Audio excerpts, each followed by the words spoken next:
ನಮಸ್ಕಾರ. 99% ಗೆಲ್ಲುವ ಪಂದ್ಯವನ್ನ ಕೊನೆಯಲ್ಲಿ ಸೋತಿತು ಟೀಮ್ ಇಂಡಿಯಾ. ವ್ಯರ್ಥವಾಯಿತು ರೀಚಾ ಘೋಷ್ ರವರ ಏಕಾಂಗಿ ಹೋರಾಟ. ವಿಶ್ವ ದಾಖಲೆ ನಿರ್ಮಿಸಿತು ಸೌತ್ ಆಫ್ರಿಕಾ. ಹಾಗಾದರೆ ಸುದ್ದಿಯ ಸಂಪೂರ್ಣ ಮಾಹಿತಿ ಏನು? ಅಷ್ಟಕ್ಕೂ ನಿನ್ನೆ ನಡೆದ ಭಾರತ ಮತ್ತು ಸೌತ್ ಆಫ್ರಿಕಾ ನಡುವಿನ ಏಕದಿನ ವಿಶ್ವಕಪ್ನ ಪಂದ್ಯ ಹೇಗಿತ್ತು ಗೊತ್ತಾ? ಹೀಗೆ ಇದರೆಲ್ಲದರ ಬಗ್ಗೆ ಈ ವಿಡಿಯೋದಲ್ಲಿ ಕಂಪ್ಲೀಟ್ ಆಗಿ ತಿಳಿಸ್ಕೊಡ್ತಾ ಹೋಗ್ತೀನಿ. ಆದ್ದರಿಂದ ದಯವಿಟ್ಟು ಈ ವಿಡಿಯೋವನ್ನ ಕೊನೆವರೆಗೂ ನೋಡಿ. ಆದರೆ ಅದಕ್ಕಿಂತಲೂ ಮುನ್ನ ಯಾರನ್ನು ನಮ್ಮ ಚಾನೆಲ್ಗೆ ಸಬ್ಸ್ಕ್ರೈಬ್ ಮಾಡಿಲ್ವೋ ಸೊ ದಯವಿಟ್ಟು ಈ ಕೂಡಲೇ ನಮ್ಮ ಚಾನೆಲ್ಗೊಂದು ಸಬ್ಸ್ಕ್ರೈಬ್ ಮಾಡಿ ಮತ್ತು ಈ ಕೂಡಲೇ ಈ ವಿಡಿಯೋಗೊಂದು ಲೈಕ್ ಮಾಡಿ. ಹೌದು, ನಿನ್ನೆ ವಿಶಾಖಪಟ್ಟಣಂನಲ್ಲಿ ನಡೆದ ಮಹಿಳಾ ಏಕದಿನ ವಿಶ್ವಕಪ್ನ 10ನೇ ಪಂದ್ಯದಲ್ಲಿ ಭಾರತ ಮತ್ತು ಸೌತ್ ಆಫ್ರಿಕಾ ತಂಡಗಳು ಮುಖಾಮುಖಿಯಾಗಿದ್ದವು ಸ್ನೇಹಿತರೆ. ಈ ಪಂದ್ಯದಲ್ಲಿ ಟೀಂ ಇಂಡಿಯಾ ಕೊನೆಯ ಹಂತದಲ್ಲಿ ರೋಚಕವಾಗಿ 3 ವಿಕೆಟ್ಗಳಿಂದ ಸೋಲುವ ಮೂಲಕ ಹ್ಯಾಟ್ರಿಕ್ ಗೆಲುವಿನ ನಿರೀಕ್ಷೆಯಲ್ಲಿದ್ದ ಹರ್ಮನ್ ಪಡೆಗೆ ಇದೀಗ ಸೋಲಿನ ಮುಖಭಂಗ ಎದುರಾಗಿದೆ ಸ್ನೇಹಿತರೆ. ಇದಕ್ಕೂ ಮುನ್ನ ಈ ಒಂದು ಪಂದ್ಯದಲ್ಲಿ ಟಾಸ್ ಸೋತು ಮೊದಲು ಬ್ಯಾಟಿಂಗ್ ಮಾಡಲಿಳಿದ ಟೀಂ ಇಂಡಿಯಾ ಉತ್ತಮ ಆರಂಭ ಪಡೆದುಕೊಂಡಿತು. ಸ್ಮೃತಿ ಮಂದಾನ ಹಾಗೂ ಪ್ರತಿಕಾ ರಾವಲ್ ರವರ ನಡುವೆ ಮೊದಲ ವಿಕೆಟ್ಗೆ 55 ರನ್ಗಳ ಜೊತೆ ಆಟ ಕಂಡು ಬಂದಿತ್ತು. ಈ ವೇಳೆ ಸ್ಮೃತಿ ಮಂದಾನ 23 ರನ್ ಬಾರಿಸಿ ಪೆವಿಲಿಯನ್ ಸೇರಿಕೊಂಡರು. ಅದಾದ ಬಳಿಕ ಹರ್ಲಿನ್ ಡಿಯೋಲ್ ಬಂದಷ್ಟೇ ವೇಗದಲ್ಲಿ 13 ರನ್ ಬಾರಿಸಿ ಪೆವಿಲಿಯನ್ ಹಾದಿ ಹಿಡಿದರು.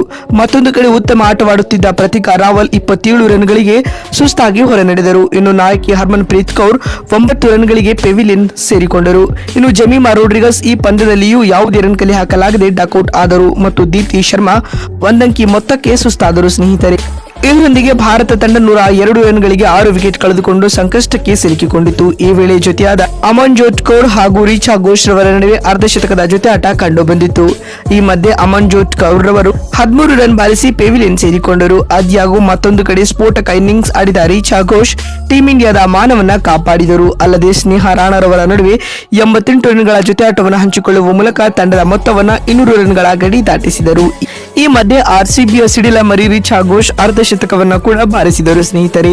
ಅಂತಿಮವಾಗಿ ರೀಚಾ ಘೋಷ್ ಇಂದಿನ ಪಂದ್ಯದಲ್ಲಿ 77 ಎಸೆತಗಳಿಂದ 4 ಸಿಕ್ಸ್ ಹಾಗೂ 11 ಫೋರ್ಗಳ ನೆರವಿನಿಂದ 94 ರನ್ ಬಾರಿಸಿ ಕೇವಲ 6 ರನ್ಗಳಿಂದ ವೆಲ್ ಡಿಸರ್ವ್ಡ್ ಸೆಂಚುರಿಯನ್ನ ಮಿಸ್ ಮಾಡಿಕೊಂಡ್ರು. ಇನ್ನು ಸ್ನೇಹಾ ರಾಣಾ 33 ರನ್ಗಳ ಕೊಡುಗೆ ನೀಡಿದರು. ಈ ಮುಖ್ಯವಾಗಿ ಭಾರತ ತಂಡ 49.5 ಓವರ್ಗಳಲ್ಲಿ 251 ರನ್ ಕಲೆ ಹಾಕಿ ಆಲ್ಔಟ್ ಆಗಿತ್ತು.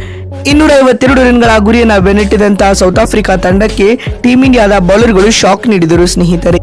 ಆರಂಭಿಕ ಆಟಗಾರ್ತಿ ತನ್ಜಿಮ್ ಬ್ರಿಟ್ಸ್ ರವರು ಡಕ್ಔಟ್ ಆದರೆ ಸುನಿಲ್ ಲಾಸ್ ರವರು 5 ರನ್ಗಳಿಗೆ ವಿಕೆಟ್ ಒಪ್ಪಿಸಿದರು. ಇದರೊಂದಿಗೆ ಆಫ್ರಿಕಾ ತಂಡ 18 ರನ್ಗಳಿಗೆ 2 ವಿಕೆಟ್ ಕಳೆದುಕೊಂಡು ಸಂಕಷ್ಟಕ್ಕೆ ಸಿಲುಕಿಕೊಂಡಿತು. ಈ ಮಧ್ಯೆ ಲಾರಾ ಓಲ್ವರ್ಟ್ ಹಾಗೂ ಮಾರಿಸಾನ್ ಕಾಪ್ ರವರ ನಡುವೆ 39 ರನ್ಗಳ ಜೊತೆ ಆಟ ಕಂಡು ಬಂದಿತ್ತು. ಆದಿಯಾಗೂ ಮಾರಿಸಾನ್ ಕಾಪ್ ಹೆಚ್ಚು ವಿಶೇಷವಾದದ್ದೇನು ಮಾಡಲಾಗದೆ 20 ರನ್ಗಳಿಗೆ ಸ್ನೇಹಾ ರಾಣಾರವರಿಗೆ ವಿಕೆಟ್ ಒಪ್ಪಿಸಿದರು. ಅದಾದ ನಂತರ ಅನ್ನಿಕೆ ಬೋಸ್ ರವರು ಕೂಡ 1 ರನ್ ಬಾರಿಸಿ ಪೆವಿಲಿಯನ್ ಸೇರಿಕೊಂಡರು.